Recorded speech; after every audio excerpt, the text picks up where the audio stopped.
Hey friends, this is Lydia with Applique Market. Today I want to show you how to make an applique patch cap. These are so easy. You are going to be amazed at how simple they are and how quick and easy they are to make just a ton of these at one time. But let's get started. I am using my 4x4 frame. I've already hooped a piece of tearaway, just one piece, and I am going to put this on the machine in a minute, but I want to show you what I've prepped. What I do is use a piece of my patterned fabric, and then I have a piece of my flannel. This is just regular flannel. You can get at any fabric store, Walmart, any place online. And I have put a piece of Heat and Bond Light on the back or just a side of my flannel. So I'm going to take that off, and I am going to adhere my fabric, my patterned fabric, to it, and I'm just using a dry iron to make it go together. So basically I have the Heat and Bond Light on there to adhere the fabric and the flannel. I do not have Heat and Bond Light on the back of my flannel. It's just not necessary. We're going to glue that part to the cap, so we don't need it on there. The Heat and Bond is also really a personal preference. You don't have to use that. I like to do it because, to me, once I've stitched my monogram on here and then I glue it, it keeps any puckers from happening between my flannel and my pattern fabric. So I like to use it. I'm a big fan of Heat and Bond Light. So let's take this to the machine and stitch it out. Now I have my design set up using a 3.5 inch on the oval patch. This is the Raggy oval patch, excuse me. And then I'm actually using our new monogram font, the scroll monogram, and I used that in the 2-inch size and merged the two together. So basically I have my placement stitch, my tack down stitch for the fabric, and then my monogram will stitch last.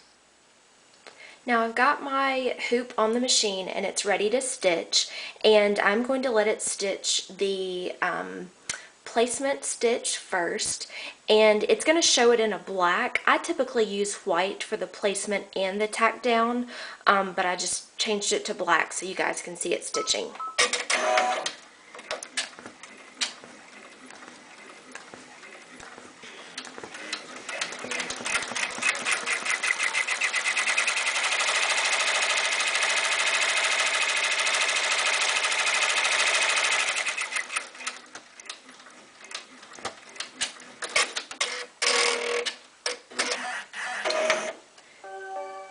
And then next I'm going to take my patterned fabric, and I actually like to spray the back of it with a little bit of adhesive spray. I use Spray and Bond basting adhesive. So I'm just going to spray very lightly the back of that so it sticks down onto the tearaway nicely. And I cut about this is like a 5 by 4 inch approximately of that size fabric, just so it lays nicely in that hoop, and we're not measuring anything. And remember, if you have a pattern, make sure to line it up, if you're using chevrons or anything like that. So make sure it's lined up the way you want it to. And now the tack down stitch will stitch.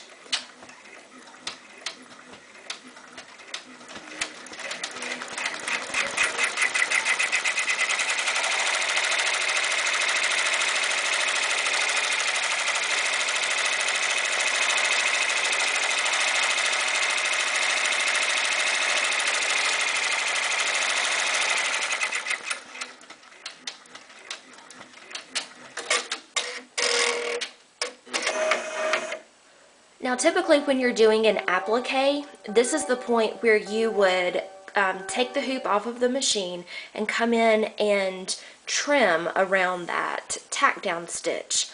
We're not going to do that on these patches. We are going to let this go ahead and stitch the monogram. So I'm going to go ahead and run that and meet you back in just a minute.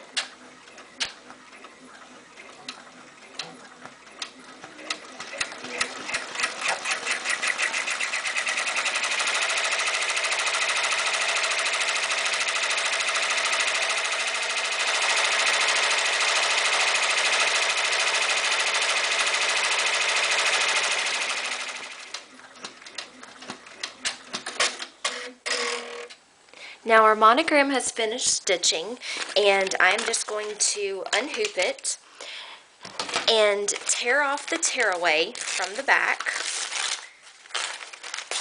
And I do recommend that you try to get the tearaway out of the inside of the oval, because when you put your glue behind it, if the glue is only attached to this paper, it's not going to be as secure as if it's attached to your actual flannel that's underneath the paper.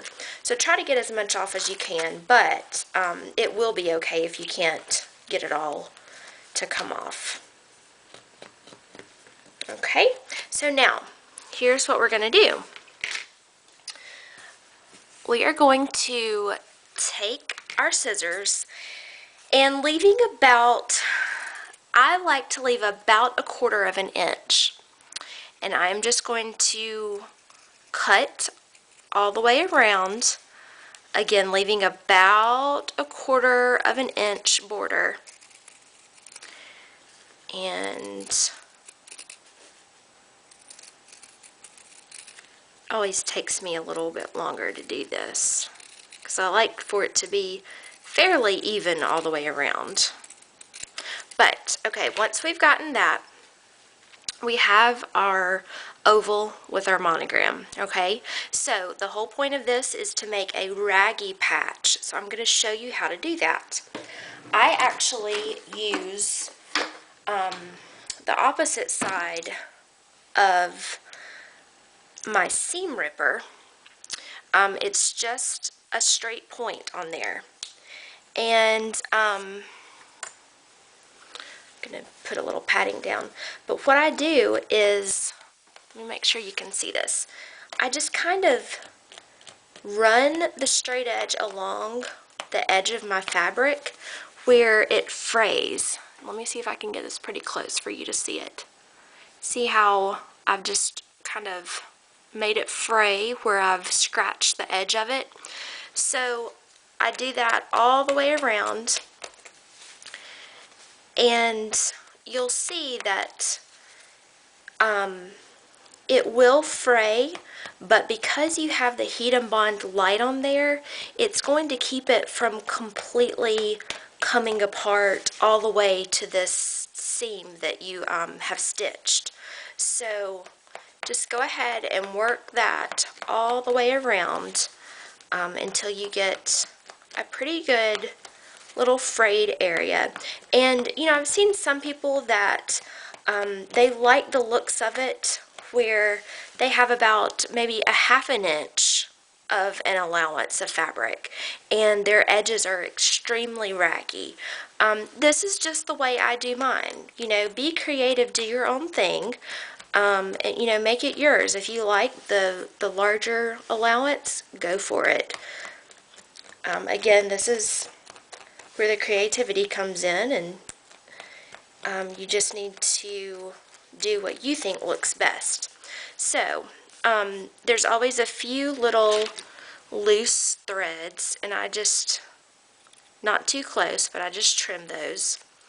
And what we're going to do next, once you've got it raggy, you may work on yours a little bit more, but for time purposes, that's going to work for us. And what I like to use to adhere the patch to the cap is something called E6000.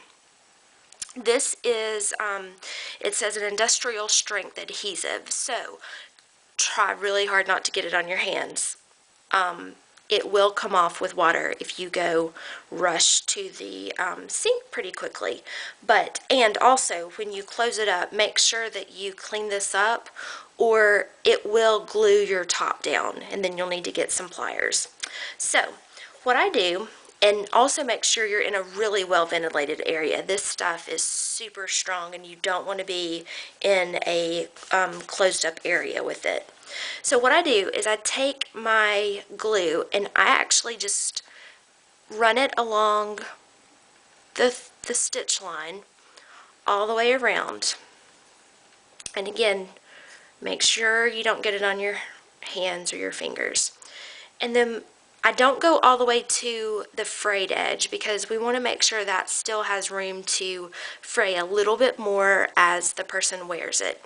So I've gone around the edge and then I just sort of make a zigzag swirly area in the middle and just make sure that I'm getting the big areas coated with my glue. Hopefully you can see that. Okay. And then once you've got a good amount on there, make sure you are centering it and place it on your cap. Now, typically caps have these little holes in them, so I like to leave about a finger width space from the seam at the bottom above that, and just make sure you center it. If you just lightly place it on there, you can move it around and make sure it's centered and everything. But those are sort of that's my rule of thumb.